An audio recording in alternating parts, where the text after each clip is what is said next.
राम राम मंडळी, जय खानदेश. आज ना व्हिडिओ दादा ज्यासनी कापूस लागवड करेल त्यासनासाठी दादा आपल्याकडे कंटिन्यू 8 दिवसपासून कंटिन्यू पाऊस चालू होता, म्हणजे जडी चालू होती. आणि त्यानंतर आज अचानक आपल्याकडे पाणी खुललं आणि ऊन पडेल.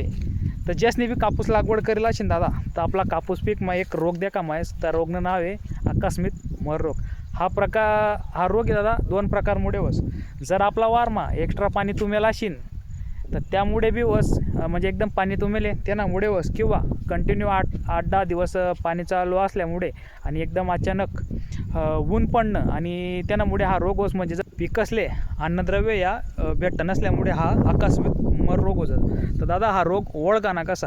जर आपला वारमा काही असा काही प्रमाणामध्ये पाणी तुमस तर असं झाड एकदम सुकायसारखा दिसतील, किंवा ज्या सुकायला झाड तुम्ही जर त्याला हात लावा एकदम मुलमुलू किंवा एकदम नरम पानं तेच ना दिखा माहीतच. जर असंही आपला वारमध्ये जर होईन तर समजी लावा की आपल्याकडे थोडाफार झाडं या बसणं प्रमाण, म्हणजे आपण त्यांना म्हणत झाडं बशी राहणार. जर असं असेल तर त्यासाठी एकच पर्याय दादा. जर या झाडं असं दिखत असतील तर जे एक्स्ट्रा पाणी आपला वारमधला त्यांना आपला वावरनं बाहेर त्यांनी काढा आणि लाईन लावा. त्यानंतर जे पाणी निघाल्यानंतर ज्या झाडं बशी राहणार त्या झाडातले पायना दोघे अंगठासकन त्याले दाबा, म्हणजे चारी कोपरा सोडून त्या झाडले त्यांना खोडजोड पायना दोघे अंगठासकन त्याले दाबा.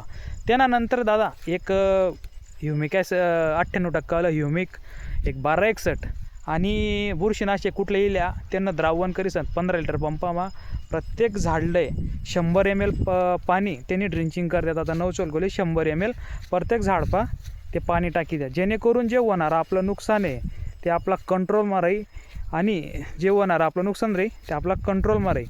जर असंही काही आपला वारम झाडं असतील तर नक्की त्याने ड्रिंचिंग करी द्या. जर तुम्हाला व्हिडिओ कसा वाटना तर कमेंटमध्ये नक्की सांगा आणि शेअर करायला, ज्या भाऊनं कापूस लागले त्याला शेअर करायला विसरू नका.